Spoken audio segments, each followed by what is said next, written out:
If you were aboard an American destroyer and 3 Venezuelan patrol boats sped toward you at 45 knots, would you wait or would you fire? That's the decision the USS Gravely's captain faced when radar showed fast contacts closing from the southwest, just outside Venezuelan waters. The crew armed every system, but the order came down. Weapons, stand ready but hold fire. Why would a warship risk hesitation at such close range? The answer reveals the razor-thin line between control and catastrophe at sea. Before we move on, please take a moment to subscribe to the channel and like the video. Operation Sentinel South had been running quietly for weeks in the southern Caribbean when the Gravely's radar screens flickered with 3 faint returns to the southwest. It was standard operating area for the mission, meant to deter smuggling and make U.S. presence unmistakable near Venezuelan waters. This was a gray zone patrol, steady course, consistent radar sweeps, and routine data logging. Everything about that morning seemed procedural until the radar officer reported the speed. 45 knots and climbing. Small contacts moving that fast in formation were not fishing boats or drug runners.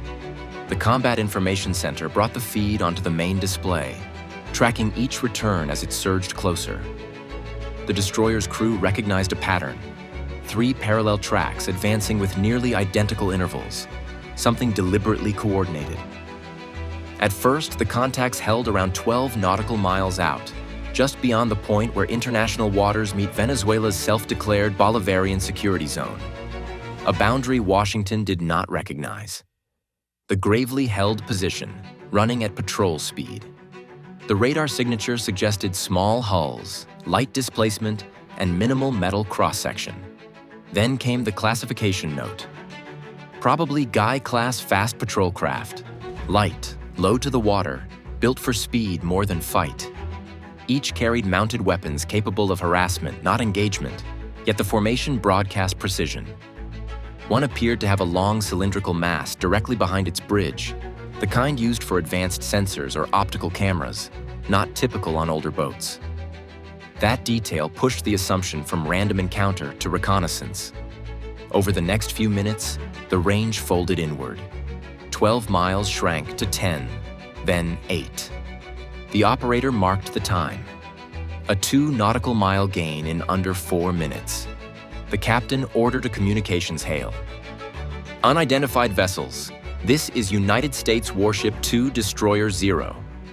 Identify and state your intentions. There was no answer.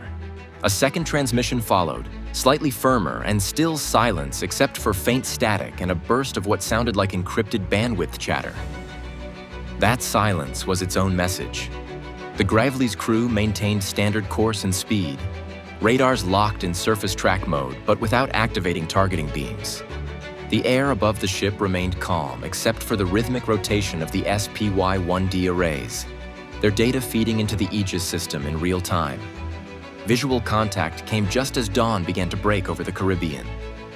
Sailors topside saw small gray hulls throwing mist off their bows, closing fast but holding a diagonal vector.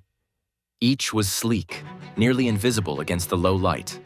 The boatswain's mate logged the exact moment Condition 3 was set. Key defense stations became manned, safeties removed, magazines unlocked but sealed.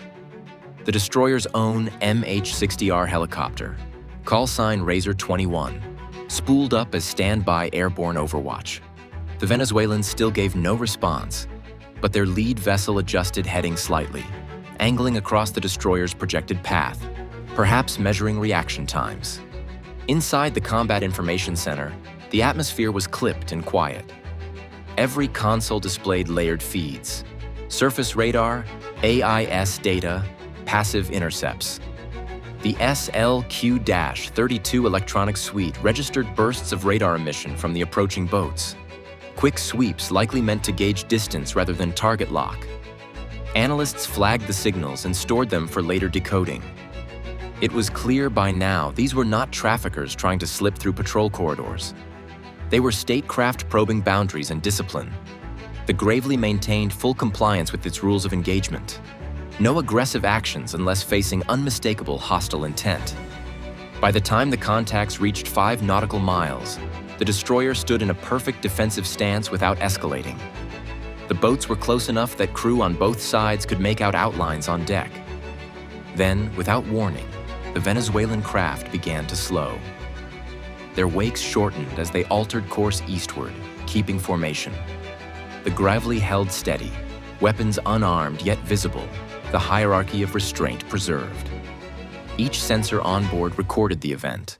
The radar traces, heat spikes, and communication silence. Data later transmitted to Southern Command. Those plots told the same story of a deliberate test performed just outside confrontation. And on that quiet Caribbean morning, those final miles decided which side commanded control. Condition 3 brought the ship to life without a single blast or shout. Key stations filled in seconds. Gunners checked safeties, electricians confirmed power routes, and magazine crews unlocked escort rounds without breaking seal tags. The Gravely's 5-inch gun mount rotated forward on command, the servo motors turning slowly enough to stay silent under the wind. Inside the Combat Information Center, light spilled across glass screens that layered radar, sonar, and electronic intercepts into one seamless picture. Every contact update tightened the plot lines around the 3 Venezuelan patrol boats now cruising in parallel, 5 miles out and holding course. Operators cross-checked emissions against SLQ-32 readings, verifying that no missile radar or target tracking signal was active.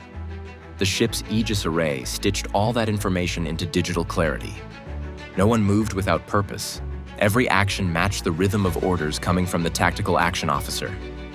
Above deck, the Phalanx weapon system powered up with a faint mechanical whine, the rapid spin of its Gatling barrels creating a signature sound even through bulkheads.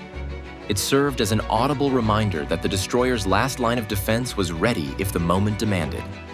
The MH-60R Seahawk lifted from the flight deck, hovering 200 feet above as an overwatch eye, maintaining position between the Venezuelan formation and the ship's main axis. Searchlights stayed dark. Rules of engagement forbade anything that might appear as provocation. Even so, everyone knew that readiness meant being seconds away from automatic engagement if hostile intent appeared in the data stream. The operators watched for subtle cues, sudden vector changes, beam spikes, or gunners pointing weapons at the destroyer.